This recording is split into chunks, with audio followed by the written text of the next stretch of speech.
After spending a week in the North Island of New Zealand, we made our way to the South Island for the next part of our trip. We left from Wellington Airport for Queenstown, and our flight was about an hour and 30 minutes.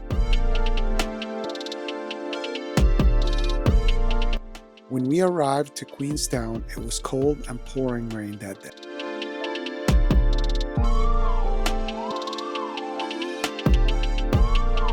So we just checked into our Airbnb here in Queenstown, and this is what it looks like.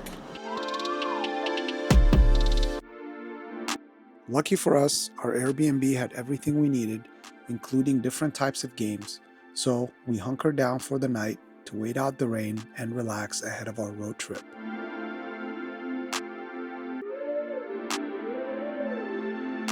The next day we lucked out with some sunshine, so we quickly made our way to the Campervan rental company just a few minutes away from our Airbnb.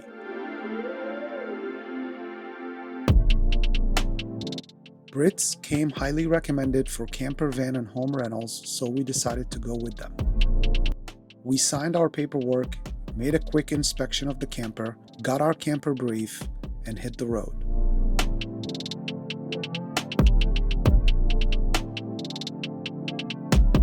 Our objective over the next 2 weeks is to travel from Queenstown on the northwest side of the island as far north as Hokitika, head east through Haast Pass National Park towards Christchurch, then travel south towards Mount Cook, and finally make our way to Milford Sound.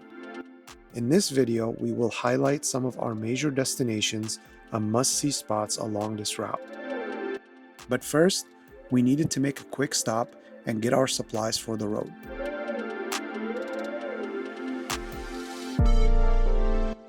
We got everything we need.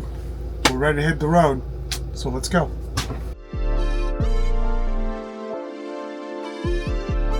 That evening, we arrived at our first campsite and made our first dinner in the camper, just to make sure everything worked properly and that we can still cook decent food. Safe to say, it turned out great.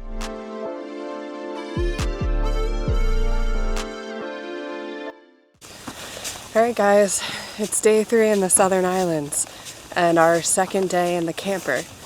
So we just left our campsite, we drove like 2 minutes up the road, and we are starting our second big hike of the trip, and that is Roy's Peak.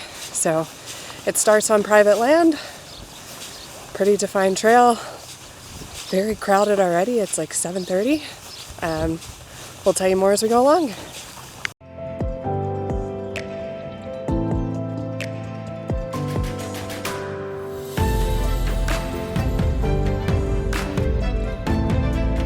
Roy's Peak is one of New Zealand's most iconic day hikes.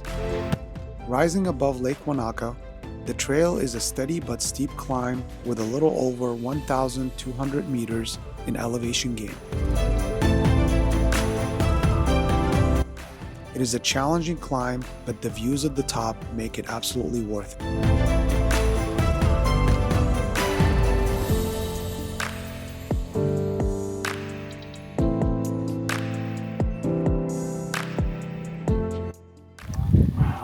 We made it to the Roy's Peak lookout.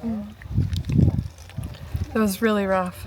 Everyone said the hardest part was to just go straight up, and they weren't lying. I'm really glad to be sitting down and eating. The climb down Roy's Peak is much easier and faster, and you will be glad when you made it down to the bottom.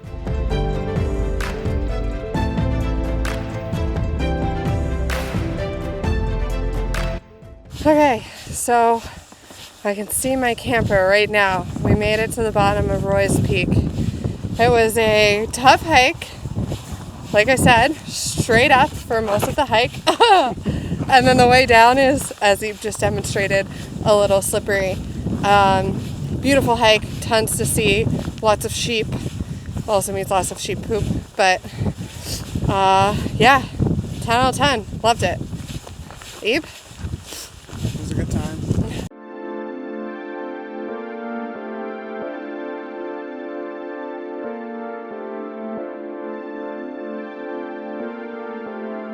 That afternoon, we headed to the famous Blue Pools, which are located at the Mount Aspiring National Park.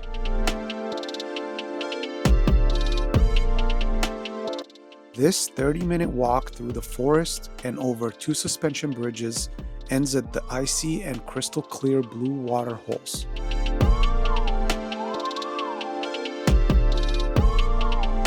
So of course I couldn't help myself but jump in and try the water.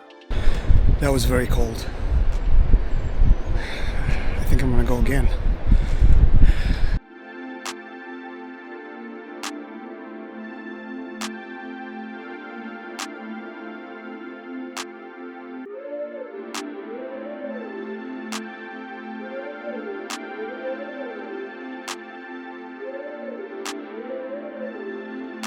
We started our next morning with a quick breakfast before heading out to Haast Pass. As we made our way through Haast Pass, we stopped at 4 of its most beautiful waterfalls, each one totally different but equally stunning. One of the most impressive waterfalls of the day was Thunder Creek Falls. This waterfall drops straight down 28 meters into a bright blue river, and you can reach it with just a short, super easy walk from the road. Each stop here felt like discovering a mini hidden gem in the middle of the wild west coast of this beautiful island. On day 5, and due to heavy rain and fog, we decided to do something indoors. So we settled on the wildlife conservation in Franz Josef to check out the penguins and kiwi exhibits. Unfortunately, we were not allowed to film the kiwis, so you won't be seeing any footage of them in this video.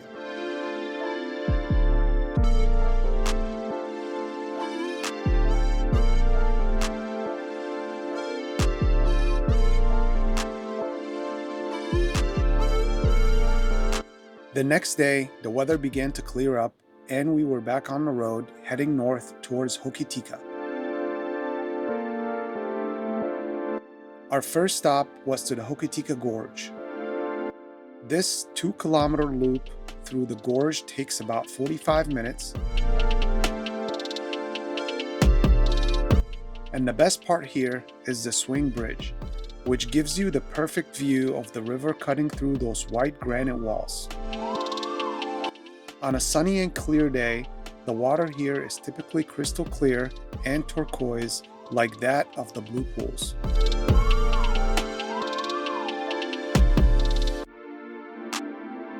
We continued on towards Arthur's Pass to our next destination, which was about an hour and 30 minutes away. The Devil's Punch Bowl in Arthur's Pass is a short hike and a climb, but totally worth it. As we headed straight towards this massive 131-meter waterfall crashing down from the mountains, we could hear the roar and feel the mist before we reached the viewing platform. It's one of the most iconic waterfalls on the South Island and a perfect example of just how wild and dramatic Arthur's Pass can be. As we made our way through Arthur's Pass, we entered one of the most dramatic landscapes in all of New Zealand. This national park is a mix of steep alpine peaks, deep valleys, rushing rivers, and magnificent waterfalls. The drive through here alone feels like an adventure, with winding through rugged mountain passes, single-lane bridges, and along sheer cliff faces. We wrapped up our day at Porter's Lodge. This was our campsite for the night, and honestly, it was the perfect spot to recharge before heading into Christchurch. The lodge had everything we needed: a solid restaurant with excellent food options, a bar, plenty of amenities, and that cozy alpine vibe. It's tucked away in a remote valley surrounded by rugged New Zealand mountains, so you wake up with views that feel straight out of a postcard. The next day we headed out early to the Castle Hill Conservation Area. This place feels more like ancient architecture than nature. The massive limestone rocks you see here are not ruins, they are real, sculpted over millions of years by nature. Walking the short easy access track from the car park, just about a 10-minute gravel path, brings you into surreal rock gardens of towering limestone pillars and massive boulders, some rising over 30 meters in height. Over 30 million years ago, this area was underwater. But as geological forces lifted the land and water receded, these dramatic rocks were left behind for us to explore today. After that, we continued our drive east toward Christchurch, which was about an hour and 20 minutes.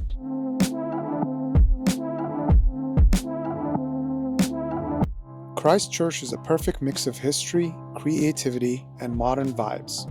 The downtown is full of life, especially the New Regent Street area that is lined up with bars and restaurants where you can grab a coffee, a glass of wine, or a bit to eat. Everywhere you look here, there are murals and street art bringing the walls to life. And the city architecture ranges from classic stone to modern style buildings. Walking around here, you really get a sense of the city that rebuilt itself while keeping its unique character. We checked into our campsite, which was just about a 7-minute taxi ride from the downtown area. Then we made a quick dinner, got ourselves ready, and headed out to explore the city that night.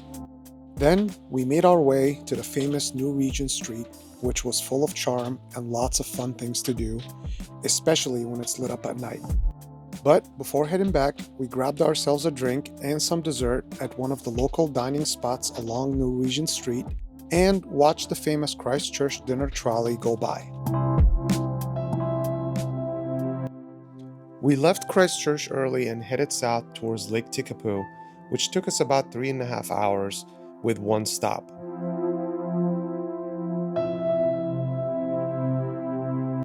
We stopped at this lavender farm to check it out, and lucky for us, they had some alpacas that we could feed.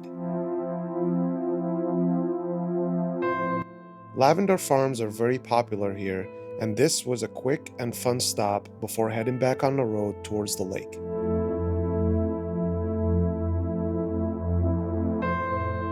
When we finally made it to Lake Tekapo, it was honestly the most breathtaking water we have ever seen.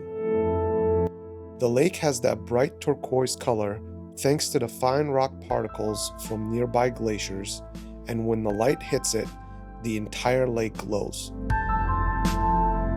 This whole area feels unreal, with the Southern Alps sitting right on the horizon and lupin flowers growing all around the lake. It's an absolute must visit for anyone coming to New Zealand's South Island.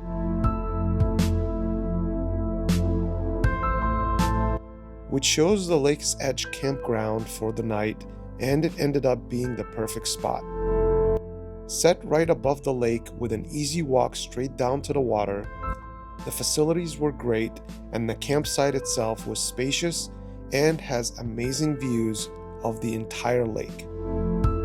After checking in, we headed straight down to the shore for a quick dip in the icy turquoise waters of Lake Tekapo. Cold, but definitely worth it. We just took a dip in this cold glacier water. My feet are still numb. We wrapped up the evening with a drink by the lake and an easy camper cooked dinner right at the edge of our campsite while watching the daylight fade over the mountains.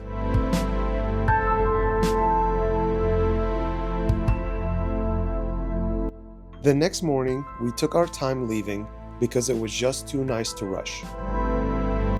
We wanted to soak in a little bit more of Lake Tekapo's peaceful vibes. Then we hit the road and made a few scenic stops along the stretch of Lake Pukaki as we worked our way towards Mount Cook.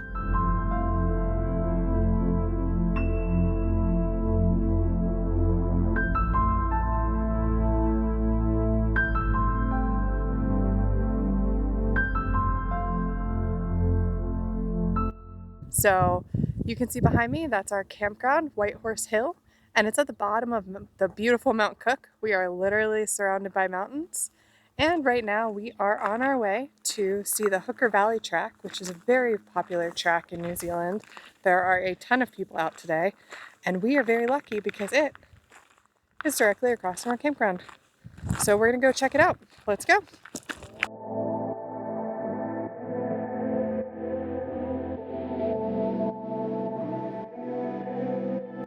The Hooker Valley Track is surrounded by towering snow-capped peaks, rushing glacial rivers, and those iconic swing bridges swaying just enough to make things a little bit more exciting.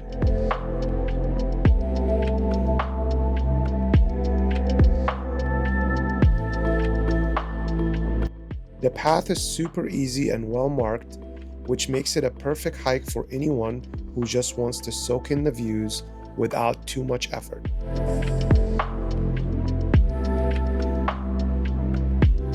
With every step, Mount Cook slowly reveals itself, getting bigger and bigger and more dramatic as you get deeper into the valley.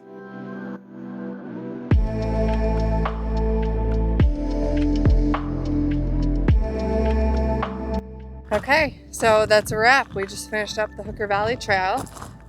We can only go up to the second suspension bridge because of that damage. On return, it took us about an hour and 20 minutes. That was with several stops, taking a lot of photos and enjoying the scenery. Overall, I thought it was pretty great. Easiest hike we've done in New Zealand so far. Yeah, flat, no hills, no scrambling, and very, very well-defined path.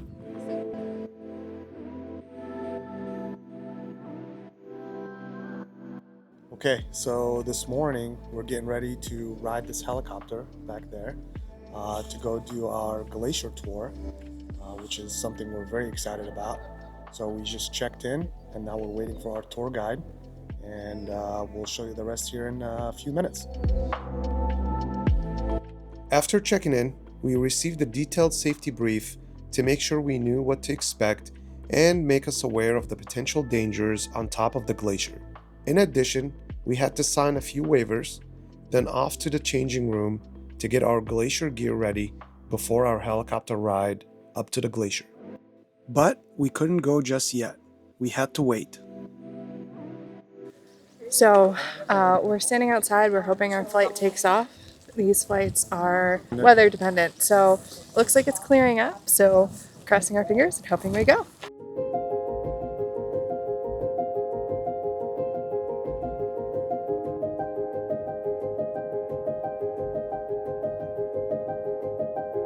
The helicopter ride up to the Tasman Glacier was about 8 minutes, but the views of Mount Cook and the surrounding valley as we approached the glacier were absolutely incredible.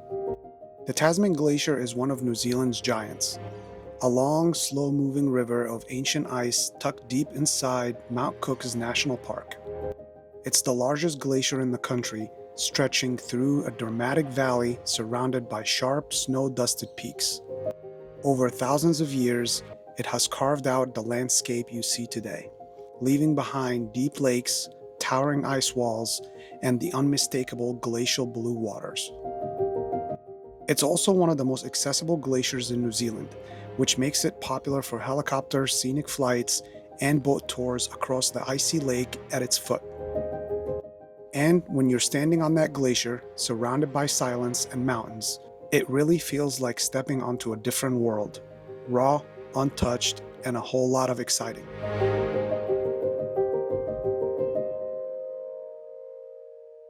To add to our excitement, we had a chance to explore a recently discovered ice cave by our tour guide Hunter, who I gotta say was an absolute pleasure to talk to and learn from throughout this tour.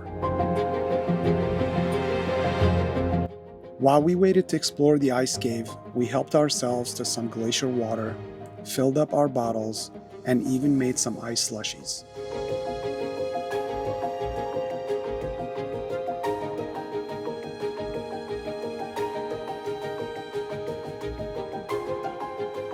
Then, when it was our turn, we couldn't wait to jump into the solid 5-meter deep ice hole that was unlike anything we had ever experienced before.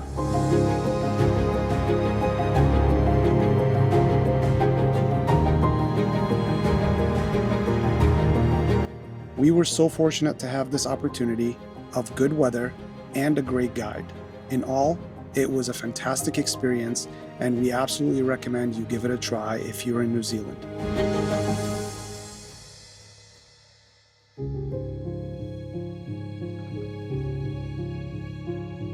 After that, we hit the road on a 2.5-hour drive towards Cromwell to spend a night at a hand-picked winery with something a little special. The River Rock Estate is a small family-owned and ran winery with several incredible features. The winery offers a small exclusive powered campground, a very affordable wine tasting for guests, and best of all, a spa experience that is unlike anything else around.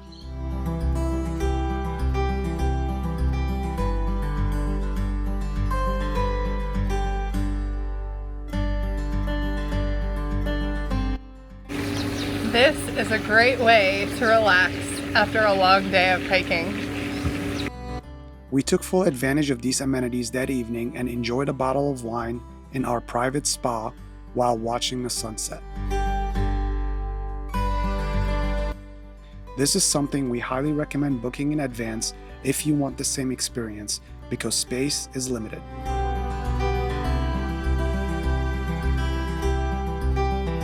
The next morning, we checked out and hit the road on a 2-hour drive to Tieno.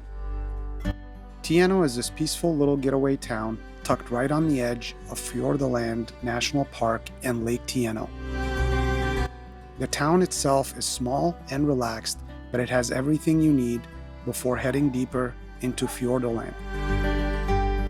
But what really makes Tieno special is how close it brings you to some of New Zealand's wildest places like Milford Sound, Doubtful Sound, and endless hiking trails that start right from here.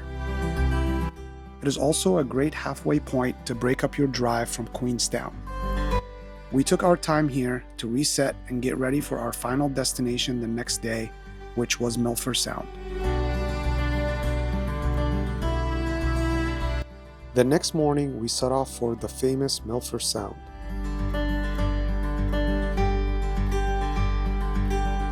Often described as one of the most incredible and untouched places in New Zealand, it's a destination where even the journey feels like part of the experience. Towering peaks, mirror-like lakes, winding mountain passes, and countless waterfalls line all these roads. And as the locals told us, and we quickly learned, the drive itself is even more impressive during or after a rainfall. We found the road very manageable, especially after navigating other winding roads around New Zealand. The main pause here comes at the Homer Tunnel, which is a 1.2 kilometer passage carved through solid rock with a steep elevation change and one-way traffic flow. And while you wait your turn at the tunnel, you will likely encounter Kias. That's New Zealand's intelligent and famously mischievous alpine parrots.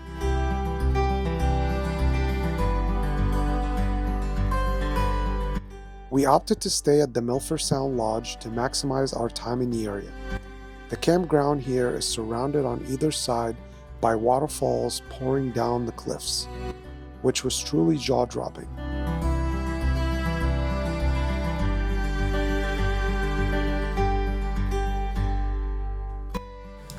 All right, so we were pretty rained out of Milford Sound yesterday, bad storms, and so we booked 2 activities today. We're gonna do the water taxi over to the Milford track and do part of the Milford track today, and then in the afternoon do the boat cruise.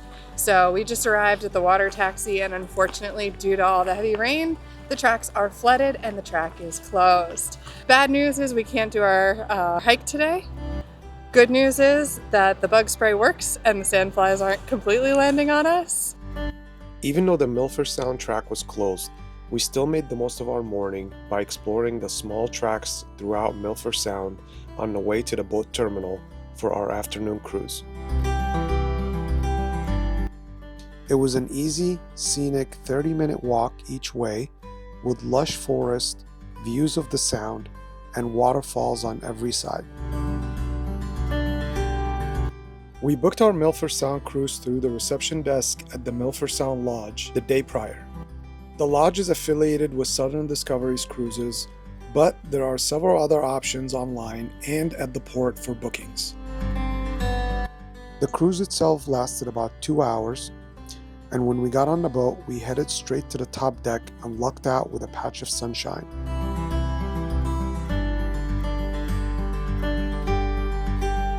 Drifting past these sheer cliffs and dramatic waterfalls crashing straight into the ocean had us in absolute awe. Every moment was stunning, peaceful, and a powerful reminder of just how wild and beautiful Milford Sound really is. After our cruise, we had enough time and sunshine, so we decided to head back to Tainu. The reason for that is because heavy rain was expected the following morning, and we did not want to be caught on the road for 5 hours while trying to make it back to Queenstown.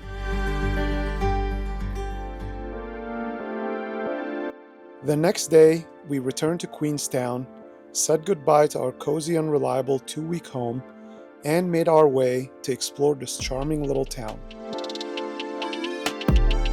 Queenstown is buzzing with energy at every corner.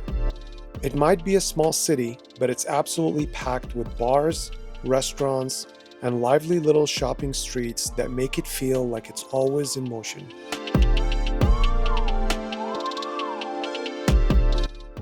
We spent most of the afternoon wandering through the downtown area, exploring the harbor and the iconic Steamer's Wharf. Steamer's Wharf is a super popular spot where countless restaurants and bars are tucked into one giant waterfront building. After soaking in the atmosphere, we finally settled on Momentos for a savory dinner with a beautiful view overlooking the harbor. And to wrap up the night, we grabbed a drink to celebrate the perfect end to the first part of our trip. Okay, well, that was it for New Zealand South Island. We hope you enjoyed this video. Leave us a comment to let us know what you think. Subscribe for more content, and if you want to follow along on our journey, next stop, Australia. Thanks for watching.